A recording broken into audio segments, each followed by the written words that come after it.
In digital Marathi, जनतेच्या हक्काचं व्यासपीठ।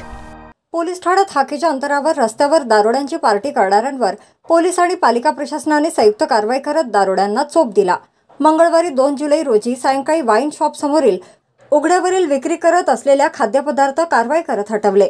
पालिका आयुक्त डॉक्टर इंदुराणी जाखड यांच्या निर्देशानुसार डोंबिवली सहाय्यक आयुक्त परिमंडळ 2 हेमा मुंब्रकर, ग प्रभाग क्षेत्र सहाय्यक आयुक्त संजय कुमावत, फ प्रभाग क्षेत्र सहाय्यक आयुक्त भरत पवार आणि सहाय्यक पोलीस आयुक्त सुनील कुराडे यांच्या आदेशानुसार डोंबिवली रामनगर पोलीस ठाणे वरिष्ठ पोलीस निरीक्षक जावेदवार यांच्या मार्गदर्शनाखाली मंगळवारी 2 जुलै रोजी सायंकाळी पालिका कर्मचारी पोलीस बंदोबस्तात डोंबिवली पूर्वेकडील स्टेशन बाहेरील शॉप समोर कारवाई करण्यात आली।